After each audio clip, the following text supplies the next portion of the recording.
6월 15일 화요일 오늘의 말씀 마태복음 25장 1절에서 13절 말씀입니다. 그때 천국은 마치 등을 들고 신랑을 맞으러 나간 10 처녀와 같다 하리니 그 중에 5은 미련하고 5은 슬기 있는 자라. 미련한 자들은 등을 가지되 기름을 가지지 아니하고 슬기 있는 자들은 그릇에 기름을 담아 등과 함께 가져갔더니 신랑이 더디옴으로 다 졸며 잘세.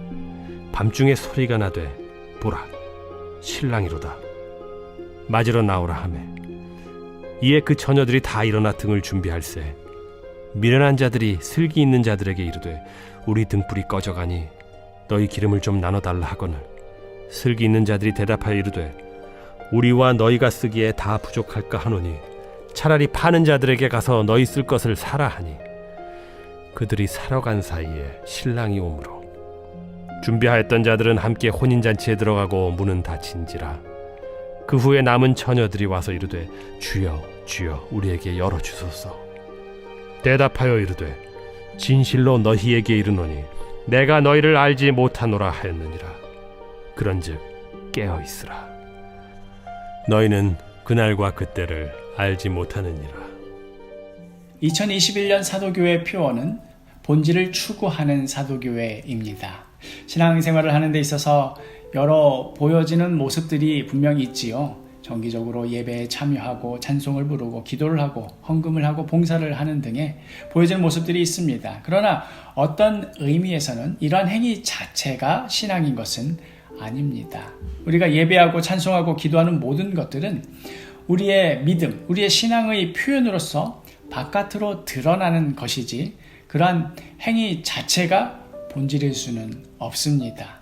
그런 의미에서 겉으로 보여지는 모습이 아닌 본질을 추구하는 우리 모두가 되기를 소망하는 마음에서 올해의 사도교회 표어를 지었는데요. 오늘의 큐티 말씀도 바로 이 본질에 대한 말씀입니다. 이제 밤이 되면 열리게 될 혼인 잔치를 기다리며 10 처녀가 등을 들고 나갔습니다. 아마도 10 처녀가 들고 있는 그 등은 겉으로 보기에는 누가 보더라도 등인 그런 등이었을 겁니다. 그러나 10 중에 5은 기름이 있었고 나머지 5은 그렇지 못하였습니다. 겉모습만으로는 아무런 문제가 없는 듯 보였지만 분명히 본질적인 차이가 있었던 것이지요. 그럴 때 이 결정적인 사건이 발생합니다. 5절에 신랑이 더디옴으로 다 졸며 잘세.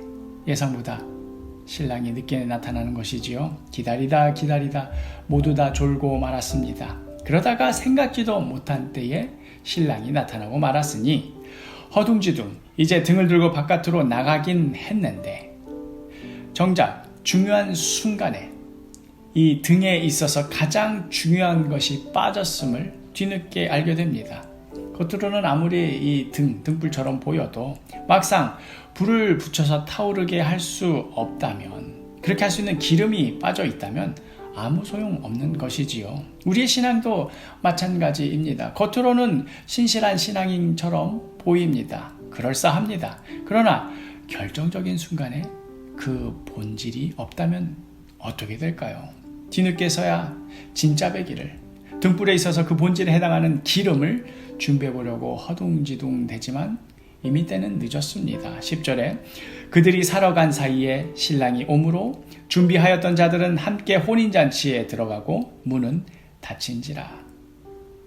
어제 말씀에 이어서 오늘의 말씀도 역시 우리가 늘 깨어 있어야 함에 대한 말씀입니다. 그런데 방향이 조금 다르지요. 어제 말씀은 시간적인 관점에서 늘상 깨어 있으라고 하는 것을 강조하였다고 하면 오늘은 그 내용면에 있어서 깨어 있으라는 말씀입니다.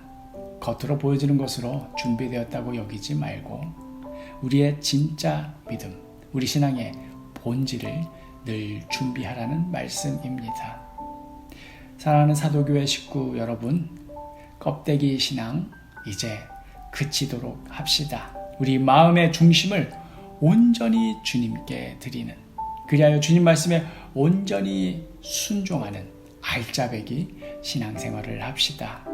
오늘 하루도 예수님께서 말씀하신 십자가의 길, 자기 부정의 길을 기꺼이 나의 길로 받아들이고 예수님을 따라서 묵묵히 걸어나가게 되는 그러한 복된 하루가 되기를 간절히 소망합니다.